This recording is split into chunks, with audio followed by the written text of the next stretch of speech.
Turkish President Recep Tayyip Erdogan using a party address to look staunch in the face of a US-backed Kurdish force on his southern border. He promised to respond with his own show of force, an invasion of the Syrian city of Afrin.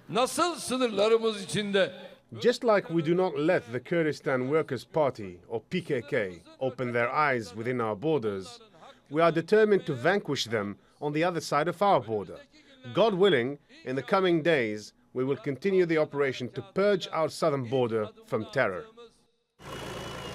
Turkey has fought Kurdish factions within its borders for more than 30 years and doesn't want to see the Kurds gain power in neighbouring Syria.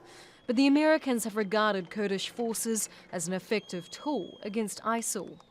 The Kurds are the most effective fighting force against the Islamic State in Syria, and they've been very successful at that. That's the American purpose. But the Turks regard the Kurds and the YPG as a dire threat. They label them terrorists. US President Trump promised Erdogan that he would stop arming and training Kurd fighters, but the Pentagon never made that official. Now Turkey is furious about reports of a new US-backed border force of 30,000 personnel with the Syrian Democratic Forces, a group largely controlled by the Kurdish YPG.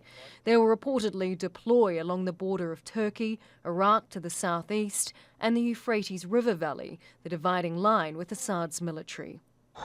The American-backed Kurdish YPG posted this online in December, purporting to show clashes with Turkish forces. It's in Afrin, northern Syria, the same Kurdish enclave Erdogan now says he will invade in the coming days. Despite it all, we believe we have common interests with America in the region and hope we can act in concert, because the time has come to support Turkey and the time to give strategic cooperation is due. We expect them to support Turkey in our legitimate efforts during the Afrin operation. I hope these powers will not give rise to error by appearing on the same side as the terror organization. Afrin could be the test for a difficult three-way relationship between powers in the Syrian war: Turkey, the United States, and the Kurdish fighters so hated by one side and supported by the other. Charlotte Bellis, Al Jazeera.